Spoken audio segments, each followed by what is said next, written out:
प्यारे साथी, आज अपन बात करेंगे कि जो वाटर इरोजन है, जल के द्वारा जो भी मृदा का क्षरण हो रहा है, तो उस वाटर इरोजन को डिटर्मिनेशन करने का एक इक्वेशन है universal soil loss equation, USLE. Basically दिया किसने था, तो वैज्ञानिक का नाम है विस्मेयर एंड स्मिथ, 1978 में दिया था। और जो इक्वेशन है उसका नाम है ए बराबर आर के एल एस सी पी। ध्यान रखना, ए बराबर आर के एल एस सी पी। अब इसमें पर्टिकुलर इनका मतलब क्या होता है वो अपन इधर जानेंगे।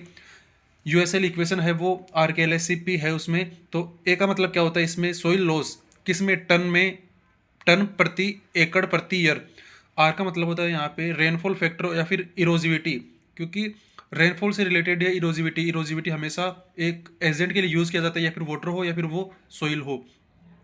के का मतलब यहाँ पे सोइल इरोडिबिलिटी, और इरोडिबिलिटी हमेशा सोइल के संदर्भ में ही काम में ली जाती है, क्योंकि इरोजिविटी क्या होता है, इरोजिविटी होता है ability of an agent to cause erosion, जबकि इरोडिबिलिटी होता है, यह हमेशा इंडिकेट करती है susceptibility of soil to erosion. यह है दोनों में डिफरेंस। एल का मतलब यहाँ पे लेंथ, तो एल से सीधा आप लेंथ लिख सकते हैं यहाँ पे, और लेंथ होती है वो 22 मीटर होती है। एस का मतलब होता है, ये क्वेश्चन अभी एआरओ में पूछा गया था। ए का मतलब, एस का मतलब है यहाँ पे steepness, steepness of gradient of slope, जो कि 9% होता है।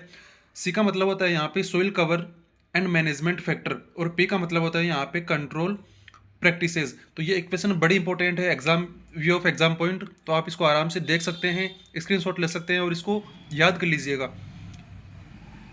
ध्यान रखना, वापस बता रहा हूँ कि जो इरोजिविटी होता है वो हमेशा कोई एजेंट के लिए काम में लिया जाता है, जैसे ability of an agent to cause erosion, और वो एजेंट होते हैं वो ऑलवेज वाटर हो सकता है और विंड हो सकता है। जबकि जो इरोडिबिलिटी है वो किसके संदर्भ में काम में लिया जाता है, सोइल से रिलेटेड है इरोडिबिलिटी, अर्थात indicate the susceptibility of soil to erosion. दोनों में डिफरेंस है। USL universal soil loss equation Wischmeier and Smith ने 1978 में दिया था, और इक्वेशन है ए बराबर आर के एल एस सी पी, और पर्टिकुलर का जो मीन है वो यहाँ पे आपको दिख रहा है वीडियो में। तो ऐसे ही छोटे छोटे टिप्स जानने के लिए सब्सक्राइब कीजिए सुपर एग्रो क्लासेस को। धन्यवाद।